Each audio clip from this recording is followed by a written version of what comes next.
In order to improve the quality of tree care interventions such as pruning, a process of evaluating tree conditions and preparing an objective-based prescription before pruning is necessary. Hi, I'm Lindsay Purcell. I'm an urban forestry specialist and director of the Indiana chapter of the ISA. Now, often when it comes to pruning, we don't get what we want or expect because we didn't properly communicate our intentions or needs. It's a challenge because of the definitions, terms, and dialogues that we're using, and they're just typically not consistent. So the goal of this presentation is to introduce you to a new paradigm in pruning called prescription pruning. This methodology I'm about to introduce to you, or perhaps you've even heard of it or are somewhat familiar with it, is based on the Florida chapter prescription pruning qualification that coincides with the current BMPs and standards used today. So I will attempt to briefly describe this new methodology on how to communicate tree conditions that concern the prescribing arborist to the production arborist that's actually performing the work. So the goal of this paradigm shift, if you will, is to guide and preserve trees by promoting a more sustainable, stable structure prescriptively.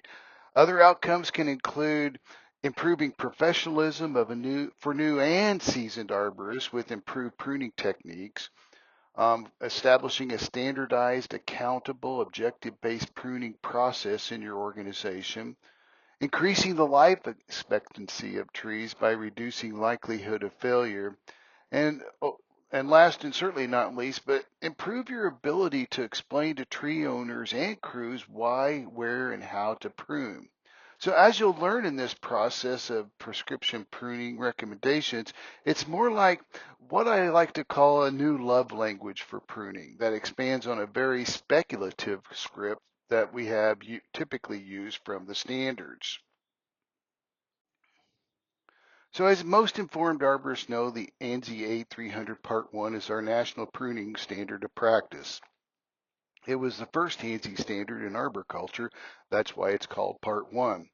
However, one shortcoming, as you'll see, is that the standards really don't include all that is necessary in order to make informed pruning cuts in the right places and the correct amounts.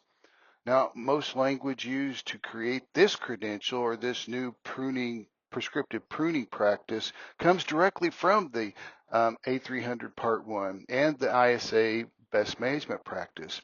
Quoting the standard, it says that pruning cuts should be the smallest diameter and fewest number of cuts required to meet specific objectives.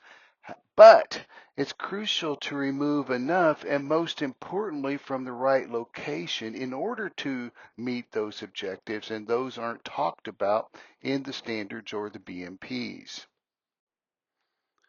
Prescription pruning is an approach that begins with listening very carefully to the owner or tree manager's conditions of concern and objectives they'd like to see met during the pruning operation. Next is an evaluation by the arborist for the conditions that in the tree that contribute to an unacceptable risk level or perhaps an increased likelihood of failure that's unacceptable to that tree owner or manager. Then the arborist determines and prescribes which branches are to be reduced in length, which is more common, or perhaps removed, which typically we'd like to see as a less common practice. So the arborist should be a problem solver. There's a reason why you're there to help your client or your tree owner, tree manager with an issue. So what this prescription pruning methodology teaches is to recognize problems and develop a plan for solving them. And we call these problems conditions of concern. So there are several conditions which contribute to weak architecture, including codominant stems, bark inclusions, branches clustered together on the trunk, branches with large aspect ratio, and the list goes on. These are defined as conditions of concern. Sometimes there may be two or more of these conditions that can be present on the same tree, which are requiring mitigation. So some common conditions of concern that we see include decay. As you see, the Kretzmeria has been working on this maple tree. Codominant inclusions, especially those with included bark. Overextended limbs, which we would go directly to the branch attachment to determine if it's weak or strong enough to withstand the load of that branch. And you can also run into other stuff, such as on campus, I once found a sofa love seat in the crown of this birch tree, which required some mitigation as well. But it's important to remember that conditions of concern aren't always defects. However, as these concerns progress in severity, they can advance to become defects, which often require increased intensity in their mitigation options. I'd like to take just a few moments to expand on some of the more prevalent conditions of concern or defects that we find on trees in our urban forests.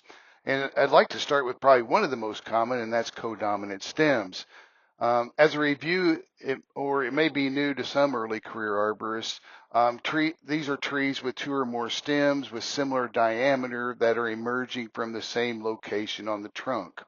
Um, Typically, we see these with narrow angles, oftentimes with included bark, and these would be the V-shaped bifurcations that come from the trunk. They're considered weak structural attachments, typically with decay involved in the union, especially if there's included bark, and obviously they're very prone to splitting. Now, next, one of the most common areas of failure is branches with what we call poor aspect ratio. Strong branch unions are those considered to have the proper branch aspect ratio. Now, aspect ratio is simply the diameter of the branch relative to the diameter of the trunk or the next branch. So branches with a small aspect ratio are very well attached with overlapping fiber around the branch itself, while those with a large aspect ratio will typically separate more easily. So the idea, especially during the structural pruning approach, is to focus on creating a branch structure that maintains proper branch sizes and branch angles to create strong branch unions. So the goal should be an aspect ratio of 50% or less on a permanent branch selection. Branches with a small aspect ratio of less than 50% are better attached to the trunk and its parent branch and better able to resist failure, especially under loading. In other words, we want to maintain a low aspect ratio between trunk and branch size of less than 2 to 1, meaning the size of the remaining branch should be half of that of the supporting stem or branches are left or less. So when we look at branch aspect ratio, you can see here that we have what we would consider a poor aspect ratio, where we have a nearly 1-to-1 ratio between the parent branch, which is on the left, and the second branch moving towards the right. You can see that they're very similar in size. The angle's not bad. It's got a good branch bark ridge and a decent branch collar. However, there's not enough overlapping fiber there to actually create a good, stable, sustainable structure. Same thing with this. This is a more severe situation where we have that V-shaped bifurcation, which demonstrates it has included bark and advanced into decay. So this is one of the biggest issues that we see that are most have the increased likelihood of failure are situations such as this. The ideal structural development of trees should be a progression of halves, as I like to call it. This is where each successive branch should be about half of its origin branch or from the trunk. So as we move outward from the trunk to what we call the first order branch, it should be half the size of the trunk. Now the second order branch, which originates from the first order branch, should be roughly half of that size and so on. This is what gives us our most stable structure and consideration during the structural pruning process. All right, so let's move on to pruning objectives. So in practice and best practice, no tree should be pruned without clear goals or objectives for the action. So what is the purpose for going up that tree or getting out that pole saw or hand pruners? Pruning has been called one of the best forest maintenance practices on trees, but it is necessary. Rather than a negative perspective on tree care regarding pruning, we actually are pruning to create advantages for the tree in the built environment. This is what I like to call creating urban compatible trees. So some examples of those objectives might include structure or improving structure, which will in turn reduce the risk of failure or likelihood of failure. Improve clearance. This is what creates that urban compatible tree, reducing infrastructure conflicts between trees and buildings or street signs or lights and so forth. Conformity to the intent of the design. So a tree is planted or designed for a location. We want to make sure that it does conform to that and does not outgrow or compete or challenge the integrity of the design. And then last, we're looking at aesthetics, or obviously we want to improve the appearance of the tree because that is one of the wonderful things that trees provide us as part of our functional benefits. Some common objectives. So as we prune, it's important to consider the factors that are most common in our pruning activities. First of all, it's important to remember that as we're pruning, we're directing growth on, especially on young trees, and medium-aged trees. So when we prune one branch, we're redirecting or reallocating resources in other places on the tree locally. Also with pruning, we're managing load, especially on older trees. This is important to reduce the risk of failure for some of those branches, especially the larger branches. Another common objective, as I mentioned earlier, is just providing clearance, making sure it's urban compatible with the activities and around it. And then, of course, improving that appearance.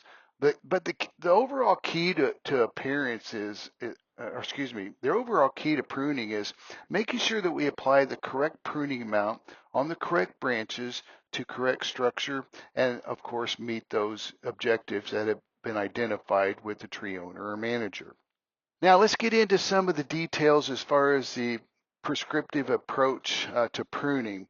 So these are the items that are what we consider basic components of a pruning prescription, providing the framework for an efficient and effective process.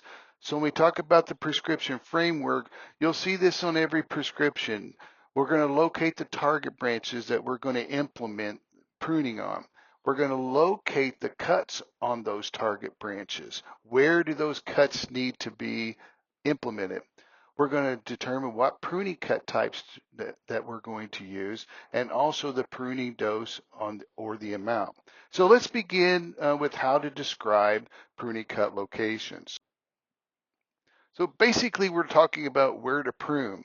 Prescribers need to locate the target branches. Then they'll identify the cut locations which meet the objectives that were previously identified in conversations with the consulting arborist or the prescriber and the production arborist. First, we need to recognize our pruning zones and tree characteristics. So these may include identifying our exterior branches. We want to look at our interior branches. So this is basically looking at kind of the two halves of the tree, if you will. Looking at a branch, we have the interior shade leaves, which are so very important to the tree, and then the newer growth on the exterior branches.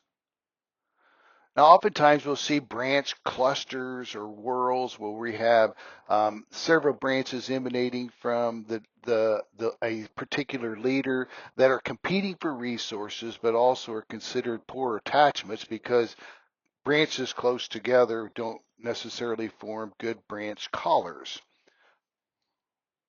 Also, we want to make sure that we identify those branches that may have poor aspect ratios, which are considered large aspect ratio, and those, as you can see in this, where the arrow points, one with small aspect ratio in comparison to the trunk where it originates. And then here we see one with large aspect ratio, which is a very large branch coming off the main trunk that is a similar size, which would indicate to us that it is a poor attachment. And then, of course, one of the most important things to do is identify that dominant central leader. Research has indicated time and again that this is the key to a strong, stable structure. It may not be completely apparent to you in first glance, but this is where we need to determine where our central leader is so that we can determine our first order branches, second order, and necessary to create our pruning prescription. The pruning work zone typically includes or is restricted to the branches within the red circle on the exterior branches, especially on mature trees. So the pruning zone is not often talked about. It's obvious with some of the pruning, subpar pruning that we see around the nation, but it's important to say keep most, if not all, pruning on the periphery of the tree. This is where we are most effective accomplishing our goals considering structure, clearance, and appearance. This is best for the tree as well concerning new growth versus those older shade leaves, as I mentioned earlier, which are so important to the tree, especially during hot, dry conditions. If arborists are pruning on the interior, well, this leads to biomechanical trouble. So this is what we call lion's tailing, and this is a subpar or suboptimal or poor pruning practice that creates a biomechanical dilemma for the tree.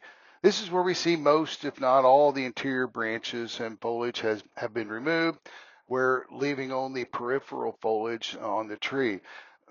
This increases the likelihood of failure, increases stress within the tree, and creates what we call biomechanical impairment. But also it shifts the center of mass to the end of the lever arm or the branch, which creates increased loading forces on the attachment. So the concept of branch order, which comes to us directly from botany, should be used in prescribing tree pruning because it simplifies and creates consistency in communication. Now, I've mentioned first order and second order branches already, but I'd like to expand on that a little bit. So for example, first order branches, regardless of size, originate directly from the trunk, and they can be small or they can be quite large depending upon the species and the developmental age of the tree. But the way we do this is basically following the largest of the fork to the end. And these are considered first order until they divide or bifurcate into another branch. So this can occur very close to the trunk or basically anywhere along the branch out to the periphery. Now, second order branches are where two or more branches from beyond the dividing point of the first order branch occurs. And you can see as we move out through the tree how this occurs. And we'll do an exercise on this very quickly. So identifying this first order branch and second order branches and third order branches is critical to be able to prescribe location cuts in the process. So branches are considered first order up to the point where they divide into a codominant or equal diameter branches. As I mentioned earlier, this can occur close to the trunk or out to the edge of the crown depending upon the species. The two or more branches beyond that dividing order, or excuse me, beyond that dividing point are considered second order. Now, this is where we're starting to talk about the prescription because most pruning operations should be performed on the largest first order branches. The smaller branches really should be left alone. It's best for the integrity of the trunk and the wood to retain first order branches, especially on mature trees. We want to avoid trunk cuts wherever possible. So prescribers should state in their specification that first order smaller branches that grow from the first order branches are considered second order. So our arborists often reduce the first order branch back to a second order branches. Now, if you look at the example here, so you can see, let me pull up my laser pointer here. So you can see where this is a first order branch coming off of the trunk. So we'll keep following the largest. See, it bifurcates here, but this is our largest branch. It bifurcates again here to another branch, but this is our largest, so we're going to keep following this clear out to the tip. So this is what we would consider our first order branch. Now, as it comes off of here, this would be a second order branch. and here's a second order branch. So, and every successive branch off of that would be a third order branch, as you can see over here, this little branch that comes off the second order. For second order branch, we follow the largest, Here's a third order, and then here's a third order as well. So this helps us identify our laterals. So second order branches can be reduced back to third order branches or removed in order to meet objectives. But it's important that the arborist recognizes and uses some practice in order to determine where these are. Because as I mentioned, we're typically, to meet objectives, especially biomechanical objectives, which is structure, or clearance, which is more about owner objectives, we're typically going to cut the first order back to a second order in order to achieve our objective. Remember, we're going to try to do most of our pruning on the first order or largest branches to make the biggest impact. And this, again, can't be stated enough on the crown edge. All right, let's move to the next question in the prescription pruning process is what pruning cuts will be applied in this prescription. So typically there are three types of pruning cuts used, and each are distinctly different and used to accomplish our objectives. But remember, no pruning cut should remove or cut through or injure the branch bark ridge. Using only three cut types, and these are reduction cuts, hunting cuts, and removal cuts, should make prescription and communication simple because it follows the naming convention that is found in ANSI A300 pruning standards. So for review, when we're looking at the removal cut, also known as a branch removal cut, this is where we remove a branch from the trunk or another branch just outside the branch collar. Now, if a branch collar is not present, which is common, especially in our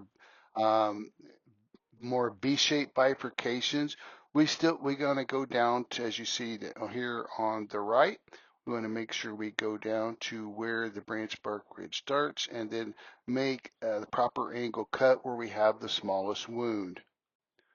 Now, reduction cut reduces the length of the trunk, branch, or stem back to a live lateral of a diameter that is 1/3 or greater than the cut diameter.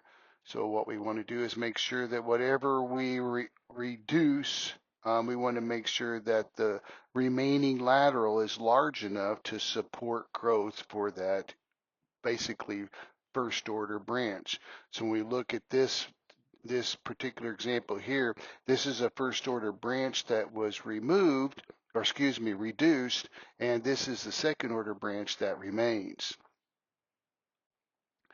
Now, heading cuts have often been sneered upon because it often smacks of topping, but this is, by definition, a heading cut reduces the length of a branch or stem without regard to necessarily the position or diameter of a nearby lateral branch.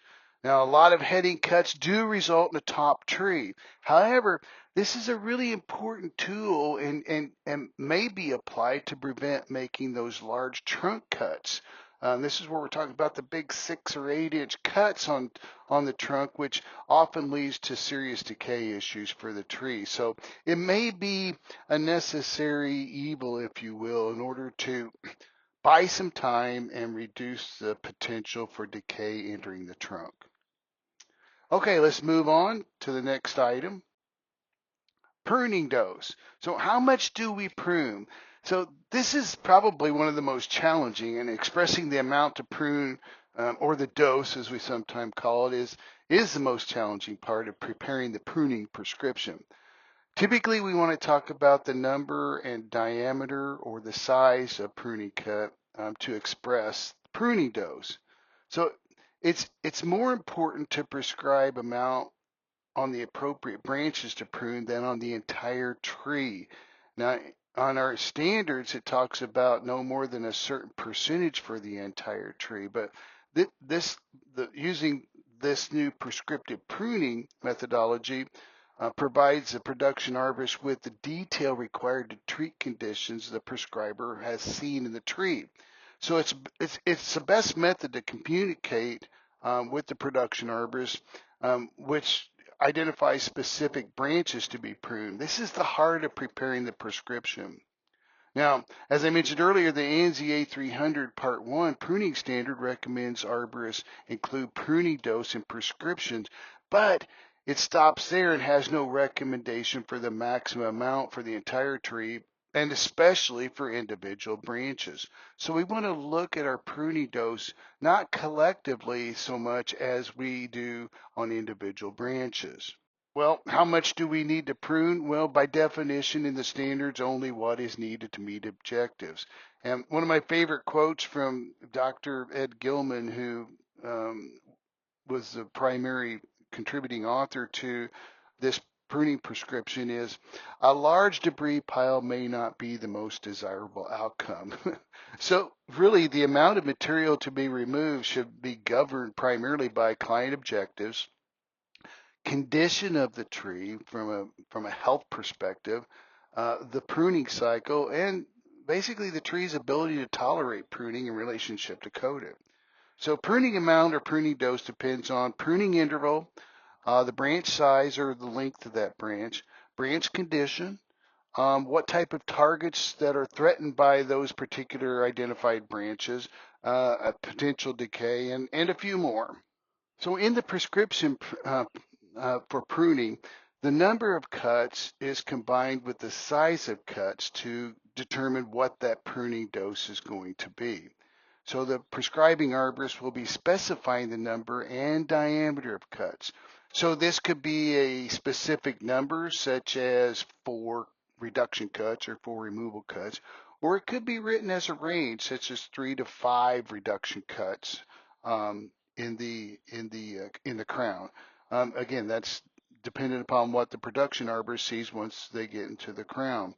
Now, there are other ways to express amounts of pruning, such as percentage of foliage removed or percent length reduced. However, the percent foliage removed is really problematic because it's very subjective, and arborists estimate these differently. So we're not really accountable for how much we're removing based on meeting objectives and the size and length of that branch removed. So just real quickly here, it's very important to recognize the impacts and response of our pruning interventions on trees, especially when we're talking about pruning live green tissue. Now, the process of creating urban compatible trees requires us to think about guiding structure. So as we're pruning, either through reduction cuts or removal cuts, we're guiding structure. So we're affecting the biomechanical response of a tree to loading forces. Also, by reducing or removing first order branches, we're going to invigorate our dominant leader, which hopefully we've identified and selected as we're improving the structure of that particular tree. Also, by pruning, removing live green tissue, we're shifting growth. We're redirecting the tree's going to be able to reallocate resources in the most favorable places where we want to so they can outcompete some of those branches or stems that are codominant or possess poor aspect ratio. And of course, again, I can't express it enough that periphery pruning is where we not only meet our objectives most efficiently and effectively, but also it's best biologically for the tree as well. The purpose of prescriptive pruning is to improve the quality of tree care operations by presenting a process of tree evaluation and prescription preparation. Oftentimes we don't get what we want because we just weren't able to communicate it in a consistent and concise language. As a previous sales arborist, and maybe you've come to the same situation where this is what you wanted as far as pruning, structural pruning, and you explain it and write it and give it to the crews, but you go back to check and it's like, that's not what I wanted. So we need to become more aware of how we communicate owners' objectives and which branches to prune to those guys doing the work and performing the work and the production arborist. So to get what we want, we got to ask for it and communicate it. And this is where, as I mentioned earlier, the love language of pruning is changing, and that's basically about arboricultural literacy, making sure we're using consistent terms and definitions for what we're doing. And I've traveled this country and talked about pruning and arboricultural practices, and I hear a lot of different terms and jargon that kind of are mean the same, but they're articulated differently. So this requires basically mutual training between the prescribing arborist and the producing arborist. The guy that's actually looking at the tree and prescribing what it needs, and then passing that prescription over to the production arborist who has to do the work. This is where we're going to get consistency and satisfaction on on all accounts in the pruning process. So the basic components of the prescription includes the owner or arborist condition of concern. So the owner may have some reason for you to be there, but in the course of talking to them and examining or inspecting the tree, you see that there are other things that need to be addressed or mitigated in order to create that safe, stable structure. So we want to have conditions of concern, pruning objectives, pruning location, pruning cuts, and the pruning dose required to meet those objectives. And this is kind of what our first look at a prescription example. So we'll also include pruning intervals. So the pruning dose required to meet objectives may be excessive and exceed that tree's capacity to handle that much live green tissue removal. So we may enter a 2-year interval or 3-year interval, depending upon the conditions of the tree. Now, our pruning system is going to be natural. This comes straight from the standards. This is nothing new. Now, here's where we get into the concerns from the client. Branches may fail, and they want a longer live tree. Our objectives then in pruning would be to reduce the largest live branches, which would be first order branches, and then, of course, remove any dead branches which could present an unacceptable risk. Now, those first 4 items there are between the arborist and the owner. That's who develops those particular items. It's kind of a team approach. So I'm here to help you be that problem solver. What do you need? Let's get this done. Now, to further the prescription that's going to make the difference to the production arborist is we need to identify which branches to prune. Now, for example, we may identify there's 20 to 25 reduction cuts that are going to be made on 2.5-inch branches. And these are going to be found at the end of the 3 largest first order live branches. So in other words, we'll need to tell the arborist that he needs to follow that first order live branch out to where he can make 2.5-inch reduction cuts to a proper lateral. And the prescribing arborist predicts there may be 20 to 25 in order to meet those objectives. Then, of course, remove any dead branches that are larger than 1-inch diameter. Now, some limitations. This is where we want to indicate to the production arborist that we need to be careful here with the cuts we make on the tree and the type of cuts we're going to use. So here the prescribing arborist indicates that we don't want to remove any live branches from the leader. So that means no removal cuts on the first order branches. So we're going to be using, in other words, strictly reduction cuts, no removal cuts. And that's why it's so important that we understand not only branch order, but also understand and be able to implement the types of cuts that we're using in the crown. All right, so let's take a look at a sample pruning prescription for just one branch. So for example, you've seen this before, this similar tree. The owner wants to reduce the risk of failure on this branch. So this is a condition of concern. So let's take a look at how we can reduce the risk of failure on this single branch.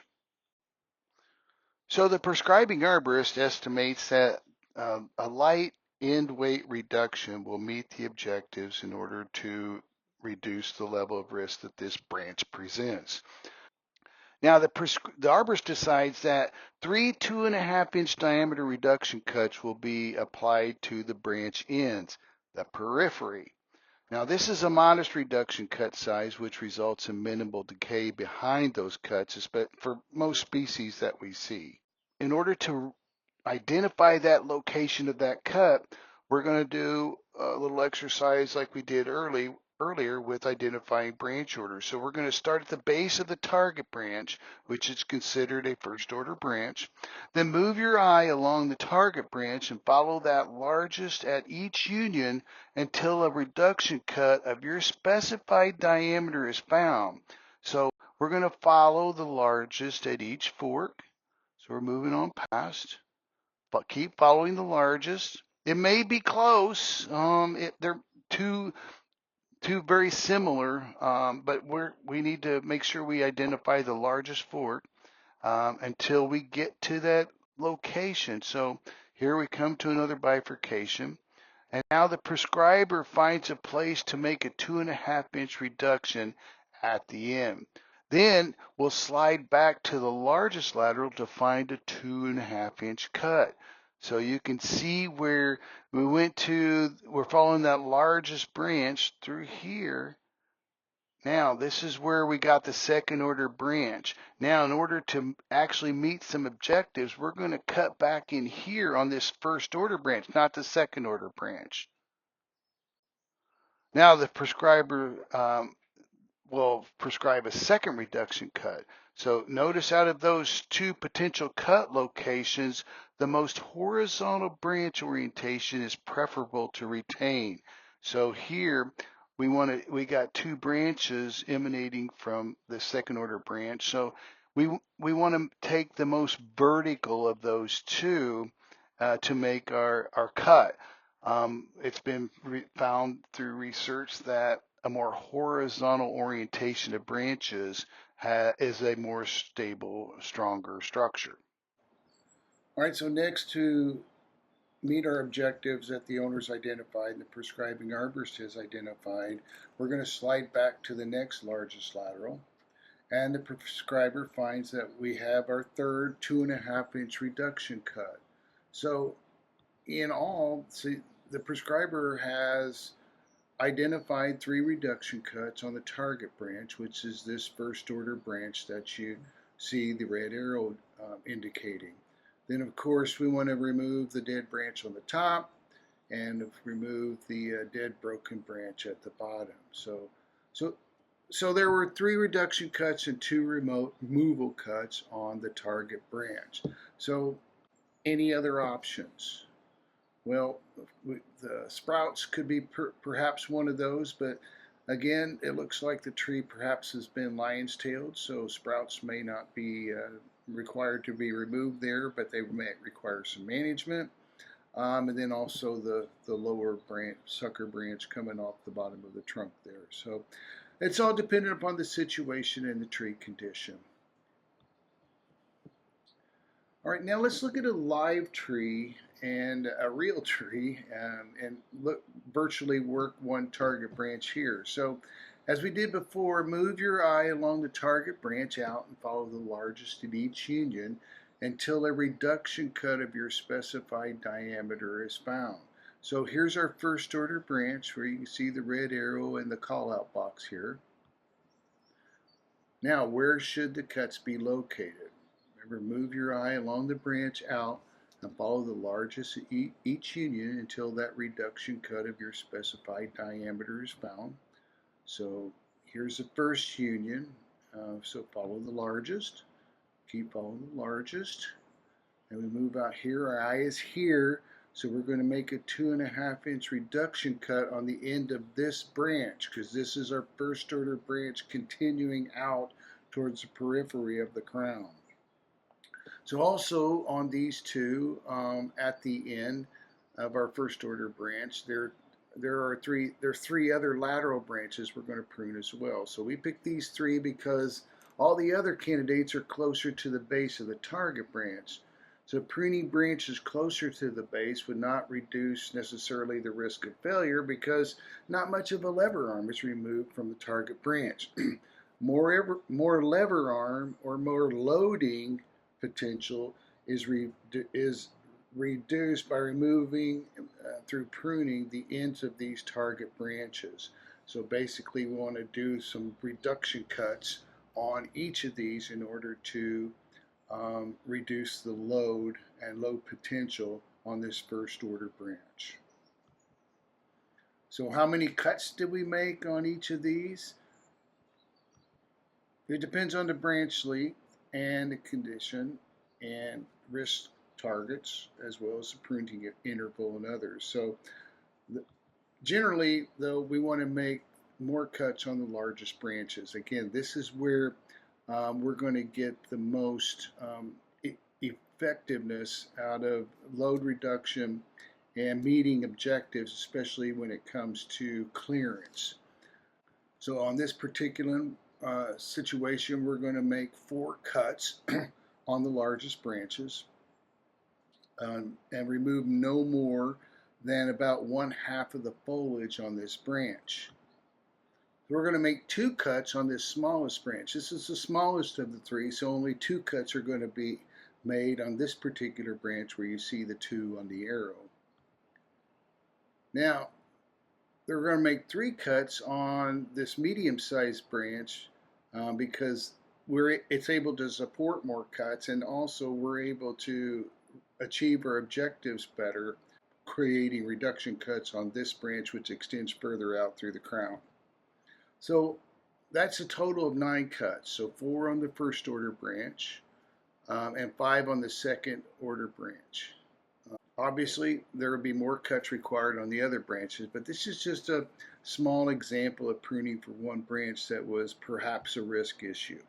So we would do this for each first order branch if pruning to improve structure overall.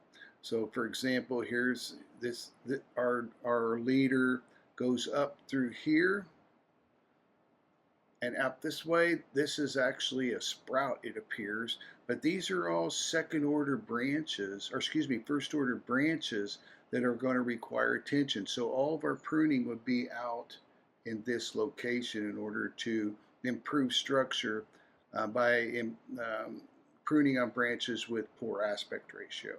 So once we unpack pruning prescription goals, it's pretty simple. There's really just 3 things that we're looking for in the process, and that's improving structure, providing the necessary clearance that is for to meet the owner's objectives, and then of course appearance.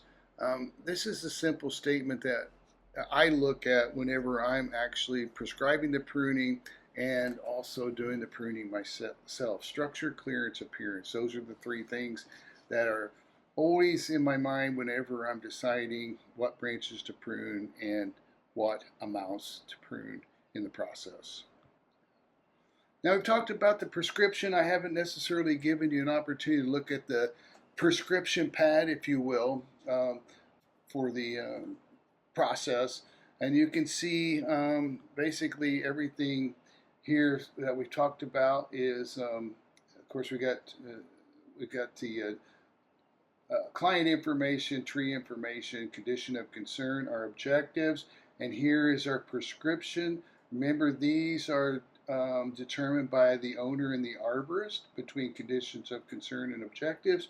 Then we get into the number and range of cuts, diameter of cuts, pruning cut types, and then the location, and then any limitations. You'll notice also that based on consistency with the standards and BMPs, we want to make sure that we have a plan for disposal, which according to the standards is the highest and best use.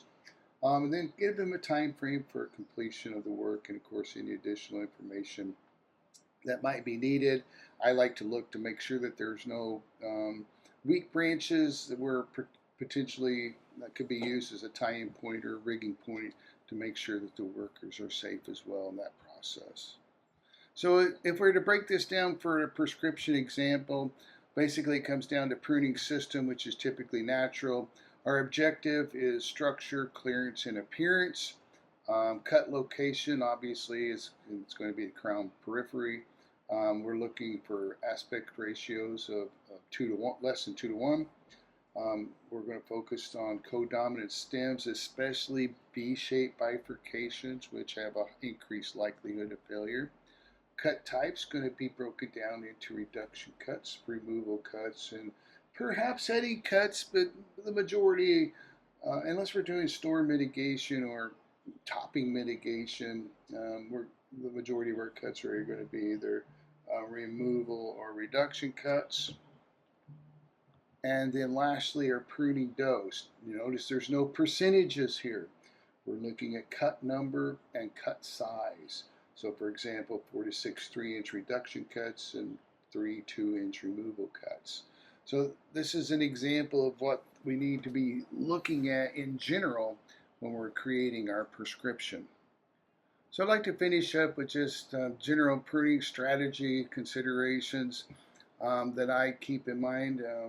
Teaching pruning and also doing the pruning myself is make sure that the rationale that we're using is ethical and effective. Again, I'm hopeful that once you've learned a little more about the pruning prescription methodology that you'll and implement it, you'll find that it is more consistent and effective when it comes to getting what you want with pruning.